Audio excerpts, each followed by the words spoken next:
newspaper 88 fetishes, charms, and magic. The concept of a spirit entering into an inanimate object, an animal, or a human being, is a very ancient and honorable belief, having prevailed since the beginning of the evolution of religion. This doctrine of spirit possession is nothing more nor less than fetishism. The savage does not necessarily worship the fetish. He very logically worships and reverences the spirit resident therein. At first, the spirit of a fetish was believed to be the ghost of a dead man. Later on, the higher spirits were supposed to reside in fetishes. And so the fetish cult eventually incorporated all of the primitive ideas of ghosts, souls, spirits, and demon possession. 1. Belief in fetishes. Primitive man always wanted to make anything extraordinary into a fetish. Chance therefore gave origin to many. A man is sick, something happens, and he gets well. The same thing is true of the reputation of many medicines and the chance methods of treating disease. Objects connected with dreams were likely to be converted into fetishes. Volcanoes, but not mountains, became fetishes. Comets, but not stars. Early man regarded shooting stars and meteors as indicating the arrival on Earth of special visiting spirits. The first fetishes were peculiarly marked pebbles, and sacred stones have ever since been sought by man. A string of beads was once a collection of sacred stones, a battery of charms. Many tribes had fetish stones, but few have survived, as have the Kaaba and the stone of Skon. Fire and water were also among the early fetishes, and fire worship, together with belief in holy water, still survives. Tree fetishes were a later development, but among some tribes the persistence of nature worship led to belief in charms indwelt by some sort of nature spirit. When plants and fruits became fetishes, they were taboo as food. The apple was among the first to fall into this category. It was never eaten by the Levantine peoples. If an animal ate human flesh, it became a fetish. In this way the dog came to be the sacred animal of the Parsis.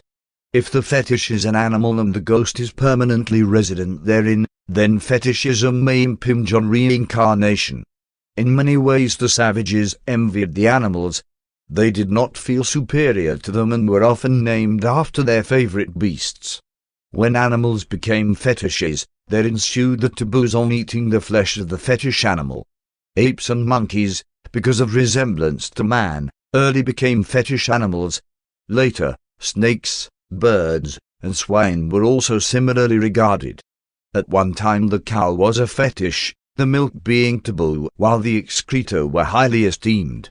The serpent was revered in Palestine, especially by the Phoenicians, who, along with the Jews, considered it to be the mouthpiece of evil spirits. Even many moderns believe in the charm powers of reptiles. From Arabia on through India to the snake dance of the Maki tribe of red men, the serpent has been revered. Certain days of the week were fetishes. For ages Friday has been regarded as an unlucky day and the number 13 as an evil numeral. The lucky numbers 3 and 7 came from later revelations. 4 was the lucky number of primitive man and was derived from the early recognition of the 4 points of the compass. It was held unlucky to count cattle or other possessions. The ancients always opposed the taking of a census, numbering the people. Primitive man did not make an undue fetish out of sex. The reproductive function received only a limited amount of attention.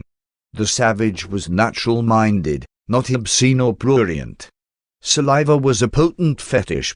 Devils could be driven out by spitting on a person. For an elder or superior to spit on one was the highest compliment.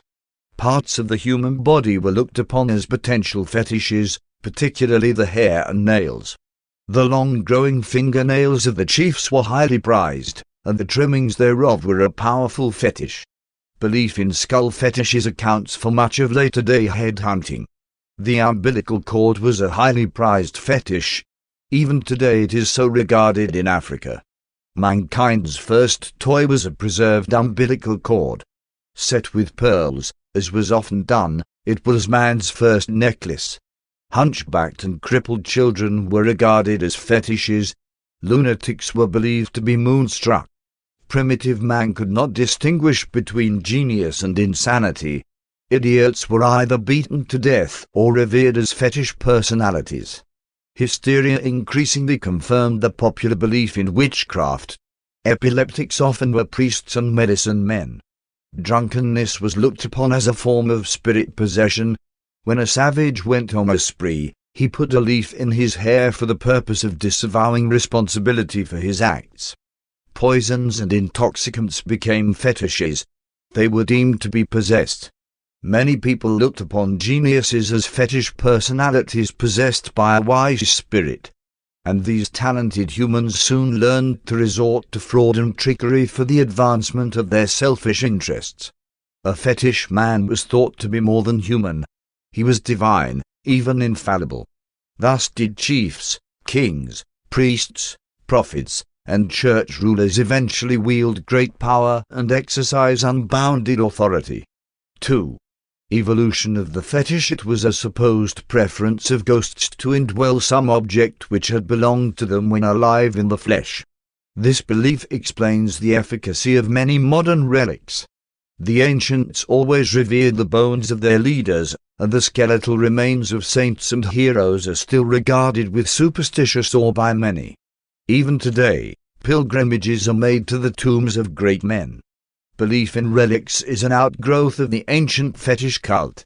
The relics of modern religions represent an attempt to rationalize the fetish of the savage and thus elevate it to a place of dignity and respectability in the modern religious systems. It is heathenish to believe in fetishes and magic, but supposedly all right to accept relics and miracles. The hearth, fireplace, became more or less of a fetish, a sacred spot. The shrines and temples were at first fetish places because the dead were buried there. The fetish hut of the Hebrews was elevated by Moses to that place where it harbored a super-fetish, the then existent concept of the law of God. But the Israelites never gave up the peculiar Canaanite belief in the stone altar, and this stone which one have set up as a pillar shall be God's house. They truly believed that the spirit of their God dwelt in such stone altars, which were in reality fetishes. The earliest images were made to preserve the appearance and memory of the illustrious dead. They were really monuments. Idols were a refinement of fetishism. The primitives believed that a ceremony of consecration caused the spirit to enter the image. Likewise, when certain objects were blessed, they became charms. Moses, in the addition of the second commandment to the ancient Dalmatian moral code, made an effort to control fetish worship among the Hebrews. He carefully directed that they should make no sort of image that might become consecrated as a fetish. He made it plain, "You shall not make a graven image or any likeness of anything that is in heaven above, or on the earth beneath, or in the waters of the earth." While this commandment did much to retard art among the Jews, it did lessen fetish worship. But Moses was too wise to attempt suddenly to displace the olden fetishes, and he therefore consented to the putting of certain relics alongside the law in the combined war altar and religious shrine which was the ark. Words eventually became fetishes, more especially those which were regarded as God's words. In this way the sacred books of many religions have become fetishistic prisons incarcerating the spiritual imagination of man. Moses' very effort against fetishes became a supreme fetish.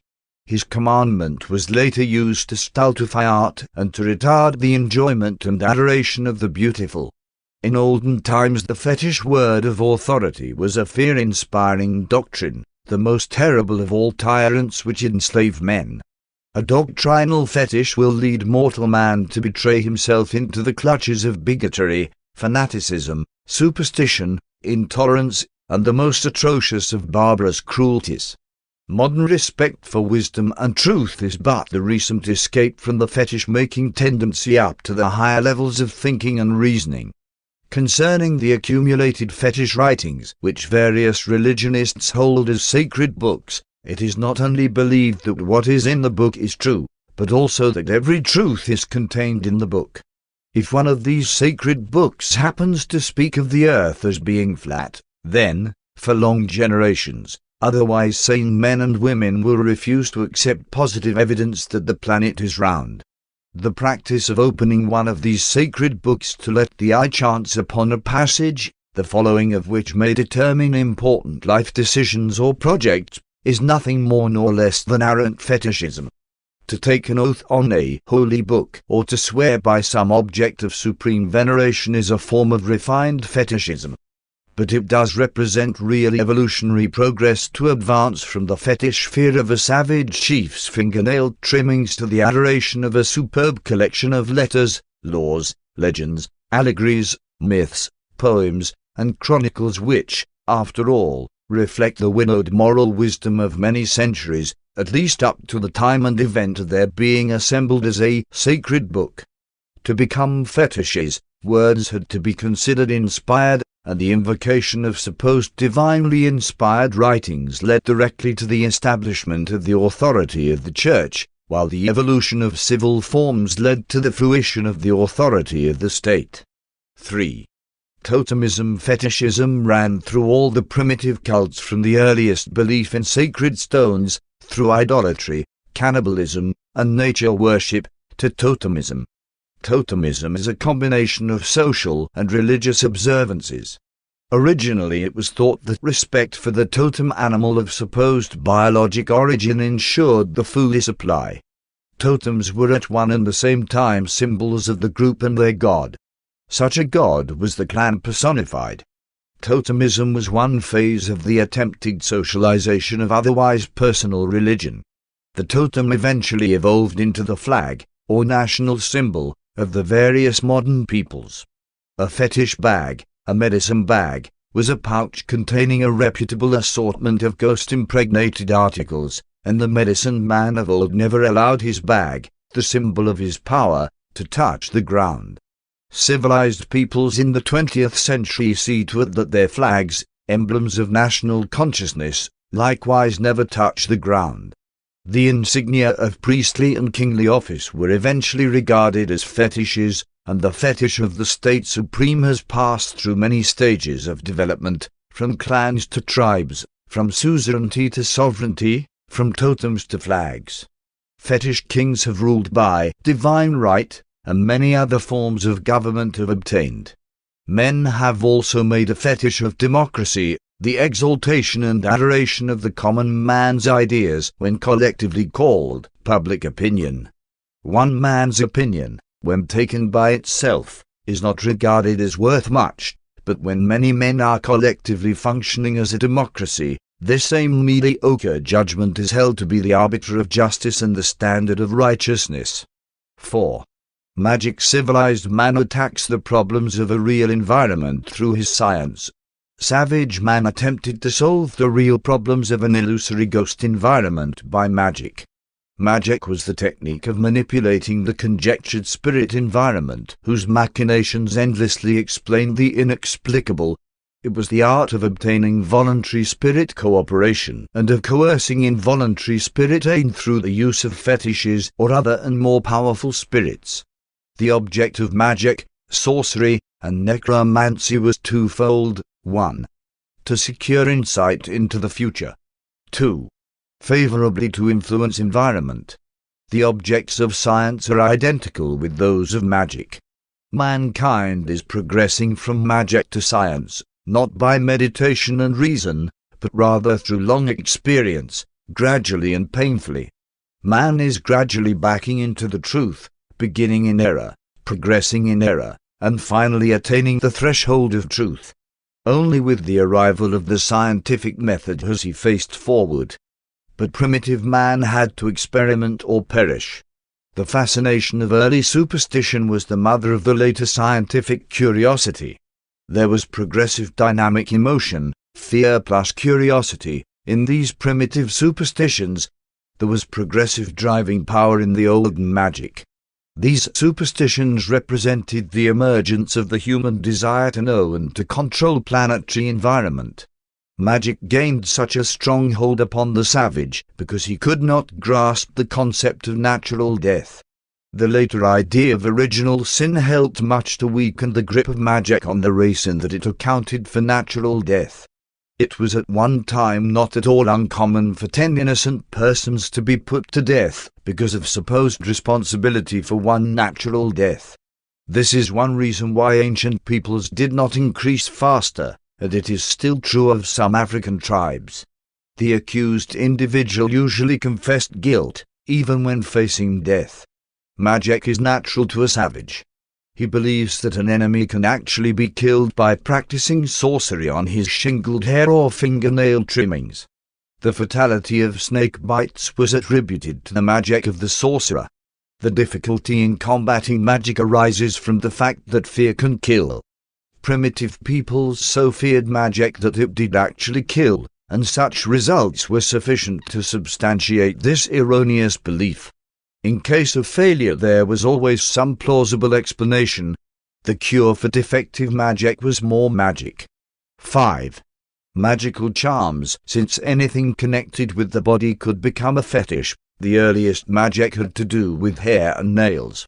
Secrecy attendant upon body elimination grew up out of fear that an enemy might get possession of something derived from the body and employed in detrimental magic. All excreta of the body were therefore carefully buried. Public spitting was refrained from because of the fear that saliva would be used in deleterious magic. Spittle was always covered. Even food remnants, clothing, and ornaments could become instruments of magic. The savage never left any remnants of his meal on the table. And all this was done through fear that one's enemies might use these things in magical rites, not from any appreciation of the hygienic value of such practices. Magical charms were concocted from a great variety of things: human flesh, tiger claws, crocodile teeth, poisoned plant seeds, snake venom, and human hair. The bones of the dead were very magical. Even the dust from footprints could be used in magic. The ancients were great believers in love charms. Blood and other forms of bodily secretions were able to ensure the magic influence of love. Images were supposed to be effective in magic. Effigies were made, and when treated ill or well, the same effects were believed to rest upon a real person. When making purchases, superstitious persons would chew a bit of hardwood in order to soften the heart of the seller. The milk of a black cow was highly magical. So also were black cats. The staff or wand was magical, along with drums, bells, and knots. All ancient objects were magical charms. The practices of a new or higher civilization were looked upon with disfavor because of their supposedly evil magical nature. Writing, printing, and pictures were long so regarded. Primitive man believed that names must be treated with respect, especially names of the gods. The name was regarded as an entity, an influence distinct from the physical personality. It was esteemed equally with the soul and the shadow. Names were pawned for loans. A man could not use his name until it had been redeemed by payment of the loan. Nowadays one signs his name to a note. An individual's name soon became important in magic. The savage had two names. The important one was regarded as too sacred to use on ordinary occasions, hence the second or everyday name, a nickname. He never told his real name to strangers. Any experience of an unusual nature caused him to change his name. Sometimes it was in an effort to cure disease or to stop bad luck. The savage could get a new name by buying it from the tribal chief. Men still invest in titles and degrees. But among the most primitive tribes, such as the African Bushmen, individual names do not exist. 6. The practice of magic was practiced through the use of wands, medicine, ritual, and incantations, and it was customary for the practitioner to work unclothed. Women outnumbered the men among primitive magicians. In magic, medicine means mystery, not treatment. The savage never doctored himself. He never used medicines except on the advice of the specialists in magic. And the voodoo doctors of the 20th century are typical of the magicians of old. There was both a public and a private phase to magic. That performed by the medicine man, shaman, or priest was supposed to be for the good of the whole tribe. Witches, sorcerers, and wizards dispensed private magic, personal and selfish magic which was employed as a coercive method of bringing evil on one's enemies. The concept of dual spiritism, good and bad spirits, gave rise to the later beliefs in white and black magic. And as religion evolved, magic was the term applied to spirit operations outside one's own cult, and it also referred to older ghost beliefs. Word combinations, the ritual of chants and incantations, were highly magical. Some early incantations finally evolved into prayers. Presently, imitative magic was practiced. Prayers were acted out. Magical dances were nothing but dramatic prayers. Prayer gradually displaced magic as the associate of sacrifice. Gesture, being older than speech, was the more holy and magical, and mimicry was believed to have strong magical power. The red men often staged a buffalo dance in which one of their number would play the part of a buffalo and, in being caught, would ensure the success of the impending hunt. The sex festivities of May Day were simply imitative magic, a suggestive appeal to the sex passions of the plant world. The doll was first employed as a magic talisman by the barren wife. Magic was the branch off the evolutionary religious tree which eventually bore the fruit of a scientific age. Belief in astrology led to the development of astronomy. Belief in a philosopher's stone led to the mastery of metals, while belief in magic numbers founded the science of mathematics. But a world so filled with charms did much to destroy or personal ambition and initiative. The fruits of extra labor or of diligence were looked upon as magical. If a man had more grain in his field than his neighbor, he might be haled before the chief and charged with enticing this extra grain from the indolent neighbor's field. Indeed, in the days of barbarism it was dangerous to know very much. There was always the chance of being executed as a black artist. Gradually science is removing the gambling element from life. But if modern methods of education should fail, there will be an almost immediate reversion to the primitive beliefs in magic. These superstitions still linger in the minds of many so-called civilized people.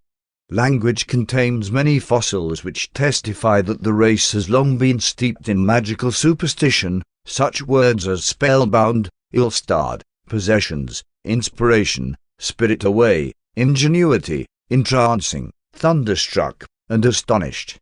And intelligent human beings still believe in good luck, the evil eye, and astrology. Ancient magic was the cocoon of modern science, indispensable in its time, but now no longer useful. And so the phantasms of ignorant superstition agitated the primitive minds of men until the concepts of science could be born. Today, Urantia is in the twilight zone of this intellectual evolution. One half the world is grasping eagerly for the light of truth and the facts of scientific discovery, while the other half languishes in the arms of ancient superstition and but thinly disguised magic. Presented by a brilliant evening star of Nebadan.